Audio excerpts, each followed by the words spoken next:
Welcome to a special episode of the Debt Free Mom podcast. This is a recording of an Instagram Live sharing with my audience why a monthly budget might fall apart even when it looks right on paper, and why a pay period budget might be better instead. So the audio might sound a little different than what you're used to here on the DFM podcast, and you'll hear me answer a few questions from audience members, so just know that this was originally a live video. I'm your host, Carly Hill, and this is the Debt Free Mom podcast. So the first thing I want to talk about is, what is a monthly budget? Why is that the thing that we see everywhere? So most budget tools that you come across, whether it's a basic pen and paper or a spreadsheet template, if you look on Google Sheets and type in a budget, they'll even have some Google-made templates for you, or apps, softwares, QuickBooks, Mint, EveryDollar, YNAB, will all default to the first day of the month to the last day of the month. And what they do, and what you know very well, is that they will ask you, what's your income for the month? What are all your planned expenses and bills for the month? And then it'll basically subtract those and tell you how much extra you should have. Is there a gap between your income and expenses? And then you get excited when you see a gap of any kind, as we all should, and then you make a plan for what you're going to do with it. What goal do you want this money to go towards? Do you need to be adding to your savings? Do you need to be paying off debt? So towards the end of the month, you start to plan the next month. We're just a couple days into May. So maybe you experienced this at the end of April, where you went ahead and wrote out, how much income are we going to receive in May? What do we think we need to spend on? What are all of our bills in May? And then, do we have a gap? Do we have a difference between our income and expenses? And maybe it said that you had $400 extra left over in May. So you're thinking, okay, in the month of May, whatever big goal you have that you're planning towards, we're going to have a gap of $400 that we can put our money to. Then May starts. And sometimes the problems, the breakdown in this monthly budget, you don't have to wait for it. Sometimes it happens right away, first day of the month. What often happens is that you are excited by the anticipation of a new budget, because it means a fresh start. It means that whatever happened in the previous month can be left behind, no matter how messy it got. It means that you have new goals and new plans for your money, and then you have that excitement, that anticipation, that high, and it's immediately followed by a crash in the first couple days of the month, because there's no new money there. So you made a plan and you're thinking, I can shift my focus from the previous month to the new month, to the new plan, to a fresh start.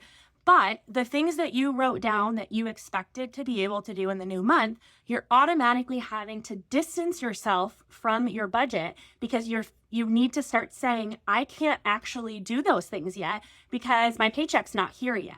So I need to wait. So it creates this internal struggle between the budget that you just made and were excited about and the way you feel in the first couple days of your month.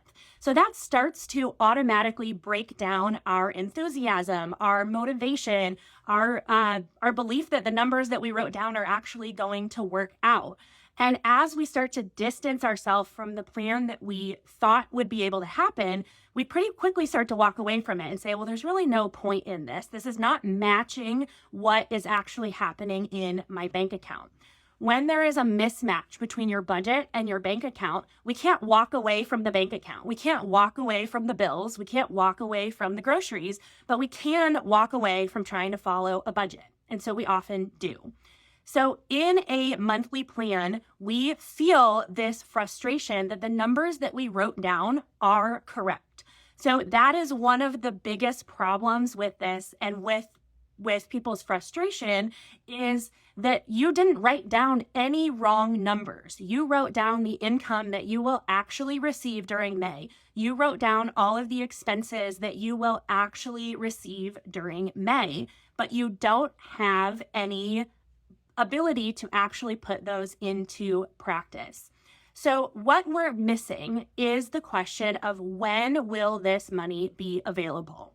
And when we ignore when the money that we're planning for in a month is going to be available, we create this gap between our budget and what's actually going on in our bank account. But that is a fixable problem. So in a monthly budget, what we've actually created without realizing it is a summary of what will happen to your money by the end of the month. It's basically a net effect. So at the end of the month, when everything is all washed out, what will my income be larger or smaller than my expenses? Will I have extra by the end of the month? So this is giving you, in like business terms, what's called a profit versus loss. You're writing a report of, are we profiting or are we losing money when it's all said and done? But we're not creating a cash flow plan, which is identifying, will we actually have the money available when these purchases and expenses and bills are going to come due? And that's a totally different report. That's a totally different plan than a profit and loss, which tells us what will happen by the end of the month. So the monthly budgets that you have built in the past that seem to fall apart were probably accurate. They probably really did tell you what will happen to your money by the end of the month, but they didn't tell you, would the money be there when you actually need it? So almost all budget tools are built this way because it seems like a nice plan. It's a nice even amount of time. You were like, oh, I get a month. I can stick to a month. I can do this plan for 30 days. So many of your bills are paid once a month. Your mortgage, your utilities, your cell phone, your subscriptions are all on a once a month plan. And so it seems like the right thing to do to go ahead and budget by month. However, we're ignoring the fact that the constant variable expenses like groceries, gas, shopping, personal spending, household items, fun are going to greatly affect what we're doing during the month. So they might not take up most of your income. Most of your income might be going to those once a month bills like the mortgage, the utilities, the car payment, but they probably don't represent most of the transactions. So if you actually looked at each individual transaction throughout your month that either goes onto your credit card or out of your bank account, most of the individual transactions are probably making up those constant variable categories. So we need to actually build budgets that ask ourselves, will the money be available at the time that I actually need to spend it? Which is not a question that a monthly budget asks. A monthly budget simply asks you, during this entire month, what is the income you'll receive? And you write that at the top, and then you write down all your expenses, and you're like, yep, income is larger than expenses, so I'm good. When we ignore when that money is going to be available, we create unnecessary stress, frustration, and confusion for ourselves. So let's talk about what a pay period budget would do, because a lot of times that seems to be more confusing simply because it's more unknown. It's unfamiliar. It's not as common. You're not going to see it in an app or on a template. So first, I want to encourage you that the pay schedules you have are most likely not following a once a month agenda. So most of you are not getting paid one time per month. The U.S. Department of Labor and Statistics does a study every year asking employers how frequently are they paying their employees, what's their payroll schedule like. And in February of 2022, businesses in the United States, 45.7% of the businesses surveyed said that they pay their employees bi-weekly, every other Friday, every other Monday.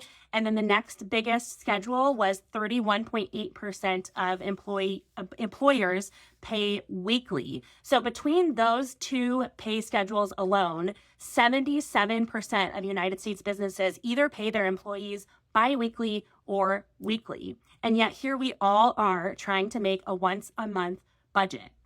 So if we're all out here getting paid weekly, bi-weekly, semi-monthly is the third largest schedule, most common, and the least common pay schedule in the United States is once a month. 4.4% of businesses surveyed pay their employees just once a month. But 99.99999% of the budget tools that you will find only ask you to make a monthly budget.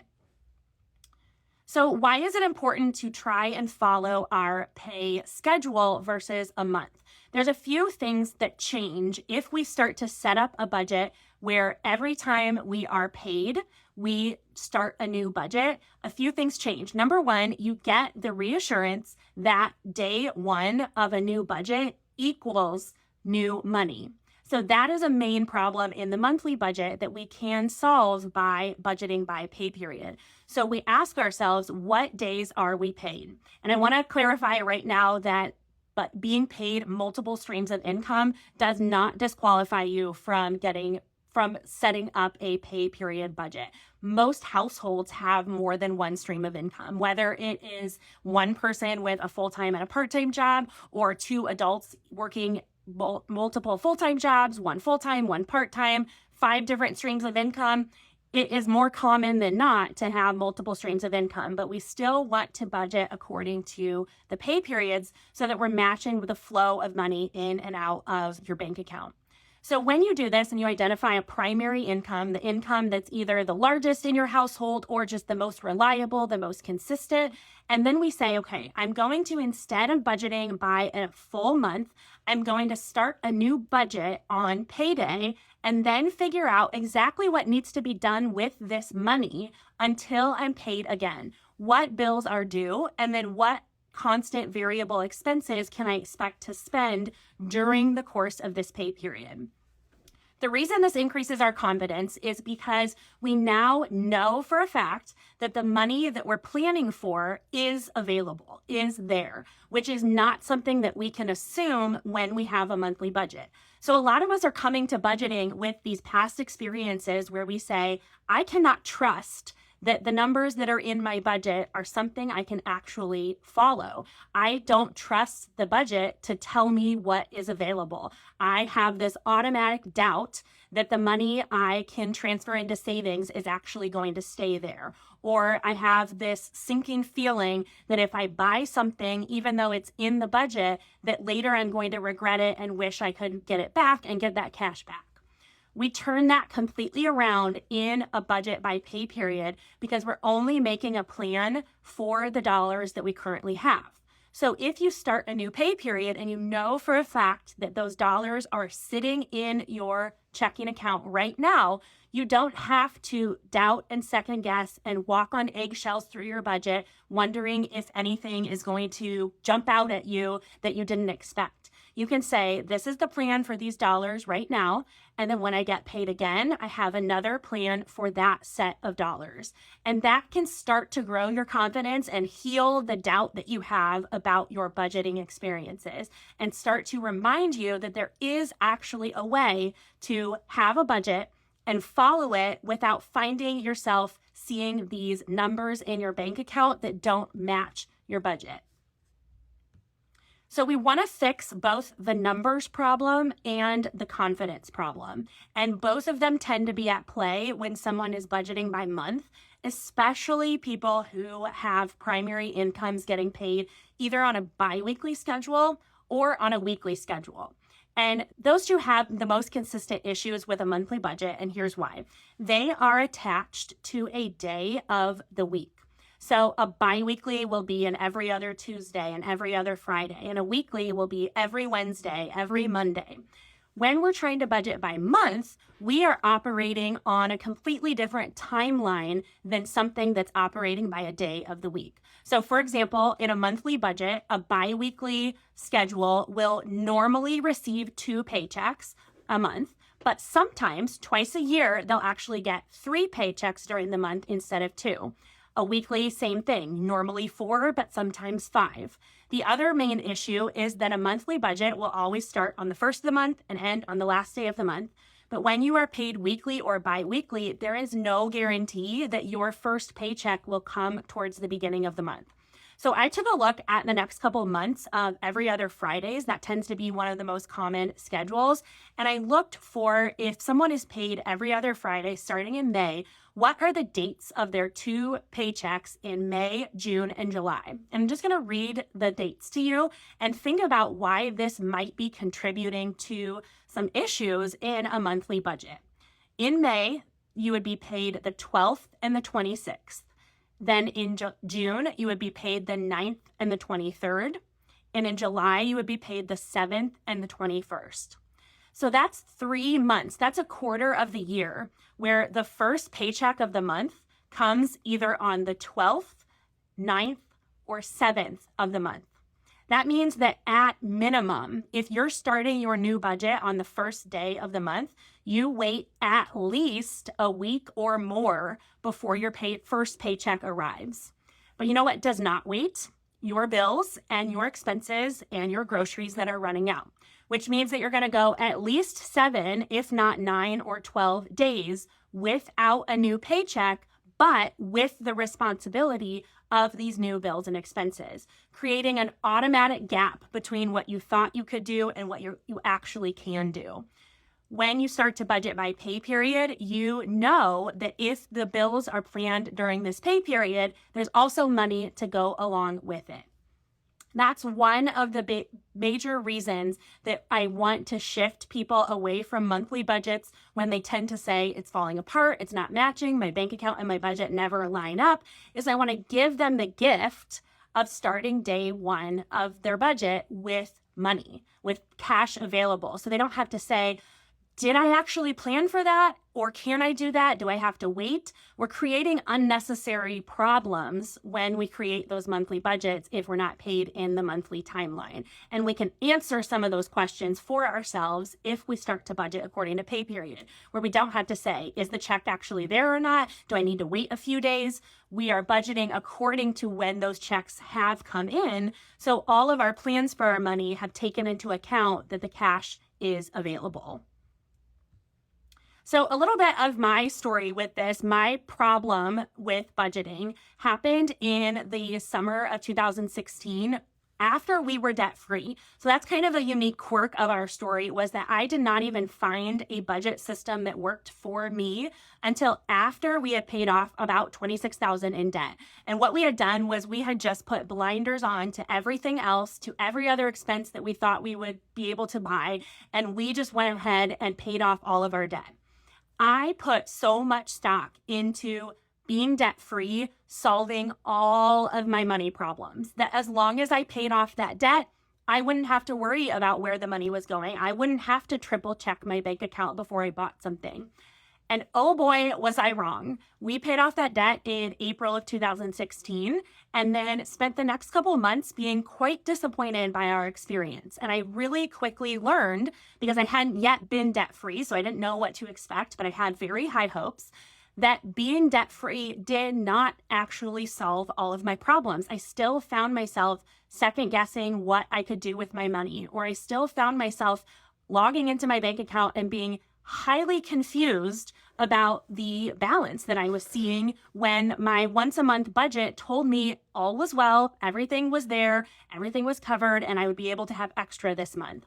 And that frustration continued after we had become debt free. We were trying to build our savings, and I was finding myself, probably like many of you, making a transfer into savings and then pulling it right back out, even though I hadn't overspent. So I was like, I am sticking to this plan. I am doing what I'm supposed to do. And yet I'm still finding myself needing to pull this money back out of savings in order to cover just our basic bills and expenses. And I feel like my budget lied to me. It told me that this money was extra, and for some reason it's not. And the some reason was that I was not taking into account when our paychecks would arrive.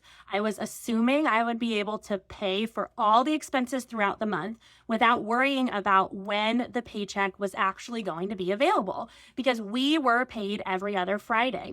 So at that point in our lives, Kyle was paid every other Friday, and he was the primary income in our home. I had a small tutoring job that I was paid cash each week, but it was like $150, and I used it for my grocery budget.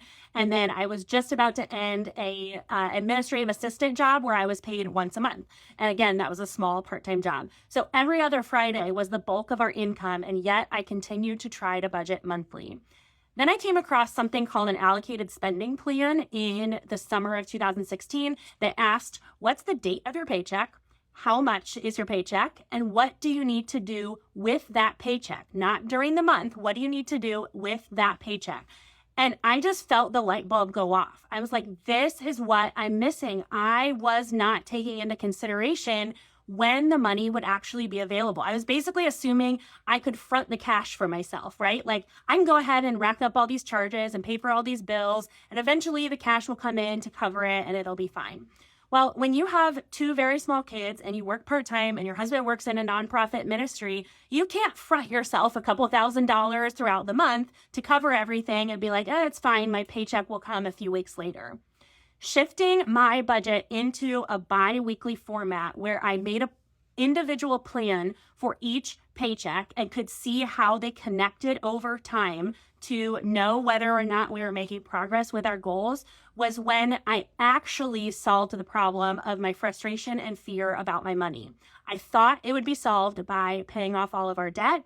I was wrong. And then a few months later, I found what would fix it, which was a plan that actually matched the way we were paid, actually matched when money was available. So I found myself, the more I gained confidence with each pay period, the more I relied on my budget to identify what was available and stopped even worrying about the balance in my checking account. Because the balance in my checking account cannot tell me what's going to be available after all of my expenses are paid. It can only tell me what's currently available. So as I began to rely on the budget instead of the bank account to inform my decision making, that's when my confidence grew. That's when the transfers to savings were realistic enough that they could actually stay in the bank account. And that's when I started to calm some of my fears about the future with my money. I am not someone who looks to the future with this big idea of excitement and believes that everything ahead is going to be great. I find the future to be so unknown that it's scary. So when I would be faced with large financial decisions like leaving a job, I felt this feeling of jumping off a cliff, of I think in this current month, it would be okay if I left this part-time job and stayed home with my kids. But beyond this current month, I have absolutely no idea if it will continue to be okay. As I built a budget by pay period where I could go much farther than 30 days in advance, which is all I had been doing. Up until that point, I never looked to the next month, even though I could have. I totally could have built a current month budget and a next month budget, but I just did one little month at a time. And then I went through this cycle of excitement at the beginning of the month, frustration in the middle of the month, fear towards the end of the month, and repeat. As I built the budget by pay period with specific dates in mind, a paycheck that would come at the beginning of the pay period instead of at the end, or beginning of the budget instead of at the end, and then multiple pay periods at a time so that I got an idea of not just what's currently happening with my money, but how my money is going to trend over time. I started to transform from someone who was highly afraid of the future of my money to someone who made confident decisions about the future of my money because I felt like my budget was actually a window into what was going to come, as much as I could actually see and anticipate. We cannot anticipate and see everything that's going to come our way with our money, but there are ways to, as much as possible, make a plan for what we're going to do with those future paychecks. From the time that we started budgeting my pay period to now is when we have continued to actually drop our family income over time because I've been more and more confident in what we were able to do. So we could save up our emergency fund. We moved in 2017 from a very small townhouse rental to a standalone house rental. It was before we moved here. And I no longer felt like my only security blanket in my finances was the idea that I needed to chase a larger and larger paycheck. So that is what I had felt before, that the reason we must be frustrated, it must be because we make too little. So we need to continue chasing a higher income, additional part-time jobs. I can't stay home, I need to work. I thought that the higher paycheck would solve these problems. From 2016, when I started pay period budgeting to now, we have made choices to leave part-time jobs, to abandon a paycheck that felt familiar, to go from a salaried job to a self-employed job, not because we were making so much money, but because of our confidence. So in this current job that we're doing now, what I'm doing with you right now, I make about the same as what we made 5-6 years ago because we were both working jobs at the time then as well. So this is not a way to get a income that is just skyrocketing. It's a way to continue having confidence and momentum with my money that isn't tied to or doesn't depend on a larger income being my only ability to see growth.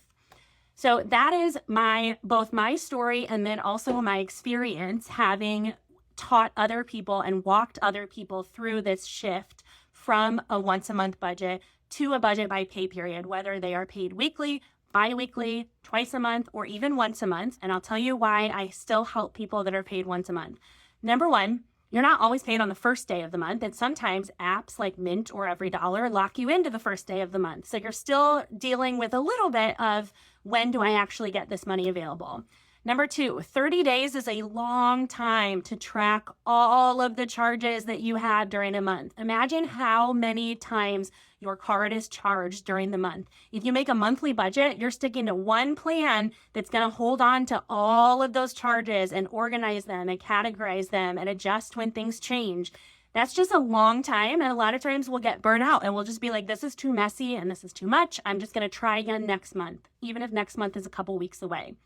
When we have a monthly budgeter that's feeling some of those frustrations, I recommend splitting their month in half. And we'll say, okay, if you're paid on the 10th of every month with all your income for the month, we're going to budget from the 10th to the 24th. And then we're going to budget again from the 25th to the 9th, which would be before your new pay period, and give you the chance to look at a smaller window of time at once, to only have to pay attention or zone in on half a month instead of a full month, to give yourself a little bit of perseverance, of longevity, where you're like, I know I have this benchmark halfway through the month so that I can move on to the second half of the month and get that frequent fresh start that people who are paid weekly, bi-weekly, or semi-monthly are already naturally getting in their budget. So what I've done since then is take not my experience as a financial planner or a degree in economics, but instead taken my expertise as a special education teacher to say, I have all these years of experience of being frustrated by my money and then finding a way that worked for me and worked with my pay periods instead of against them. And I have training in taking a topic or a habit that is highly frustrating, but highly valuable to your life and saying, I'm going to help you figure this out. So that is what my background was. Whatever the topic was, whatever the habit was, it was, I know that as frustrating as this new task is, that this is valuable to this student's life. And so I'm going to walk alongside them to help them see the value in the habit and then learn to apply it to their life in a way that works for them. So that's the two things I combine: my life experience with this new budgeting method with my training as a special education teacher to put together Pay Period Budget Academy that then walks through this system that allows you to, instead of the 7 years it took me to trial and error, build a budget, start to adjust it, fix it when things changed, instead of taking 7 years of trial and error to tweak that and figure it out and get to a place of confidence and contentment, I've now taken that and put it into Pay Period Budget Academy so that it can take a couple hours to build your first budget that is accurate and realistic and matches your real life, and then a couple pay periods to put it into practice and become a new habit. So a couple hours of learning and building combined with several pay periods of putting it into practice would work out to 2 or 3 months instead of about 7 years. So Pay Period Budget Academy has been around for 1.5 years and now has over 300 students in it. So summer budget camp that starts in just a couple weeks is Pay Period Budget Academy, but for the very first time in a format that is group guided. So it's not going to be the normal self-paced where you join and then you have the lessons and the materials and you have to put in the discipline and the schedule to actually make it happen. Summer budget camp is going to give you an agenda, a weekly email telling you these are the 2 lessons that you need to watch this week. This is what we're doing. This is what we're focusing on. And then also have 5 group live video calls where just the people in summer budget camp will be able to come on. We'll talk about a topic. We will do any questions and answer. We will have a time to share our wins, our frustrations, maybe talk to fellow bi-weekly budgeters, or hey, who else is a weekly budgeter? Who else has one stream of income? Who else has multiple streams of income? So that is what summer budget camp is going to be all about, taking this normally self-paced program and instead doing it as a group, doing it together so that you not only have a little more input from me, but also the collective encouragement and accountability of other people who are walking through the same thing. So that is why we have that on sale this week for the very first time. It is at a discounted price that it won't be at anymore because we've upgraded so much of it and recorded the videos and added to it. And so it's on sale for what I normally run a sale price for, which is 3 monthly payments of $59, or you can save $20 and pay in full at $157. But you don't have to pay anything extra on top of that to participate in Summer Budget Camp, to get the group commitment and have other people walking through the exact same lessons at the same time. So that's what Summer Budget Camp is all about. And now I'm going to answer some of the questions. First question is, I pay the mortgage in full for my husband and I on the first of every month, and husband pays daycare weekly, which essentially evens out at the end of the month. Any advice to pay period budget with this setup? So that's a great question. I work all the time in custom budgets with people who divide their money within their household in all different ways. So what we do, if you were to walk through this together with us, is we say, what is the income that you receive? And then what are the expenses that you are responsible for? So if you don't touch the daycare payments because he takes care of that in his income and his bank accounts, then we would not represent that inside your budget, because we're budgeting for your income and what you are responsible for.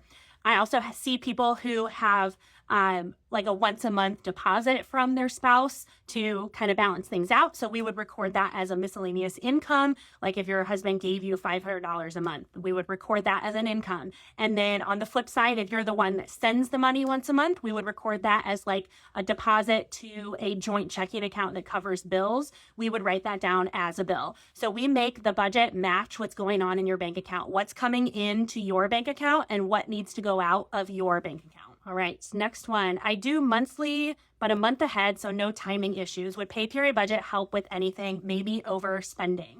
So what it could help with is if you tend to feel like the month is a long time, that you have this momentum at the beginning that you don't have towards the end, or the money is running out faster than you expected, or you're just getting bogged down with the number of transactions, then a pay period budget could assist you with breaking it down into smaller pieces of time so that you're only looking at a set number of days that's smaller than 30 days, like half of a month.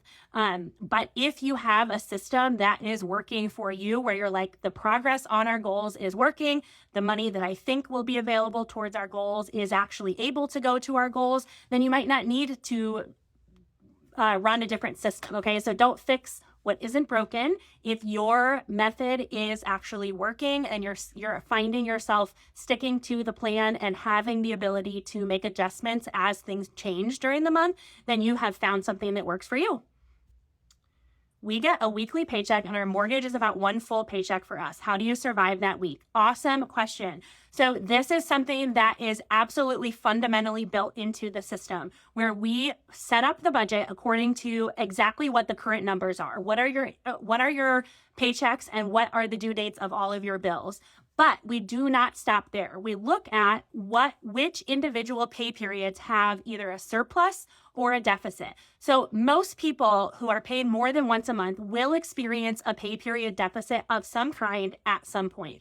And this is what we're identifying that a monthly budget was unable to identify for us. A window of time where the money coming in is smaller than the money going out. It doesn't mean that you are overspending all of your income. It just means that in this window of time, we need to go ahead and make a plan in advance for money from other paychecks to help with this week that happens to have a deficit.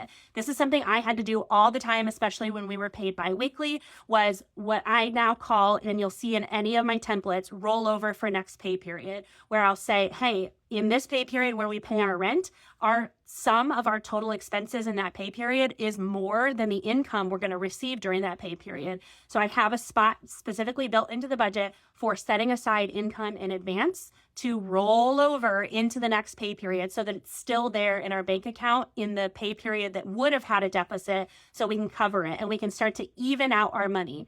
So often in a monthly budget or even in a weekly budget, weekly is hard. So often in a weekly budget, we can feel really hot and cold with our money that we're like, oh my gosh, I have so much money. I can do all of these things. We go and do them. And then we immediately regret that. And we're like, this roller coaster is not sustainable. And having rollover for next pay period where we look in advance at any of those potential deficits and make a plan before they actually happen to spread our income out to those pay periods can help us to kind of ride through our money more evenly than having these highs and lows. Another thing a weekly budgeter can do is set aside a fourth of your mortgage every week if there's space in the week to do that. But we break that down in Summer Budget Camp and in Pay Period Budget Academy. One of the new things that is brand new to this sale right now is that I took the lessons that had been building the budget and it was talking to everyone. So every budgeter I was talking to, this is how you gather a picture. This is how you build your budget. Instead, I have now built one module per pay schedule when we're talking about building the budget. So you would be watching an entire module that's only about people who are primarily paid weekly. So their primary income is once a week. Or you could, if you are paid bi-weekly, you'll be watching exactly how to build a bi-weekly budget. So I know for a fact that in the weekly module, we talk about needing to spread out larger expenses across multiple pay periods. All right. How do I keep sinking funds on the budget versus in the bank account? My bank account will always have sinking funds in it unless I do a savings transfer or an envelope system, correct?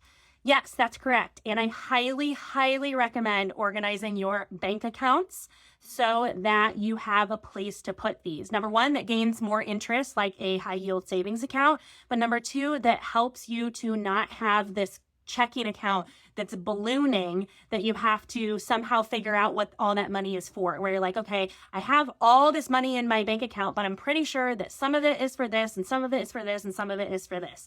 So I highly recommend having multiple bank accounts that you can move that money out so that in your budget, it would be written down like a transfer. So if you have $50 to car repairs every month, you would, in the car repair line, you would write $50 in the pay periods that you're going to transfer that out. You move the 50 out and that makes your budget match what's happening in your bank account. It's very difficult to track all of your money when it's all sitting into one bank account and building up over time. And it's very easy to track it if you use, especially a bank like what I use, Ally, to organize my savings accounts into not only different savings accounts, but also subcategories inside of those savings accounts that I can give different names to. So for example, I have one savings account and it's called family funds. And inside of that, I can create subcategories and name them things like travel or things like boys' dentist appointments or kids' birthdays. And then when I decide in my budget that I'm going to transfer money into one of those things, I actually move the money over into that. And I don't have to track it any further in my budget because if I log into Ally, I can see I have $75 towards car repairs. I have $100 towards kids. So organizing that way helps to take the burden off of both you to retain it in your head and take the burden off of your budget to track those many sinking funds over time. We want to treat our checking account like a waiting room. Like our money comes in and it just sits there for a very short period of time before we tell it where to go. All right. Marilyn says, a payment that comes up once per year, but you hadn't planned for it, like an HOA fee. Okay. Number one, if in the short term, there's two phases to fixing this problem. The short term is I have to pay this bill, so I need to figure out exactly how I'm going to pay it currently. And then the second phase of that problem is what am I going to do so that next year this doesn't happen? So phase one of the problem, I have a little triage that I go through when this happens. Number one, can I fit it into my current pay period budget the way it is? Can I work it in by not making a transfer to savings that I thought I could make, by decreasing some small categories and making room for it?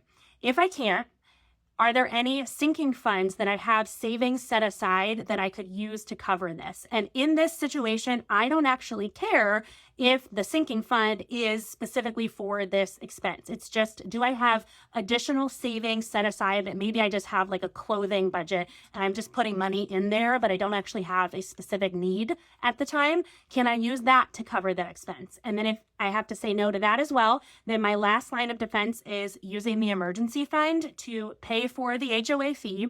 and then looking at my budget to make plans to refill the emergency fund back to where it was before I had to use that. So in the short term, that's about all you can do. Like, we are all faced with that all the time. We do our best to make room in our budget, and at the end of the day, we might need to pull savings out and pay for it. But we then want to say, what can I do to make that not happen again? And what I do in my personal budget is the column right next to the names of all the categories is blank for any notes or any due dates. And what I do right away is I make a note next to that. So you might need to add a line or just rename a category that you're not using and call it HOA and say May 10th, annual fee $300, whatever it is.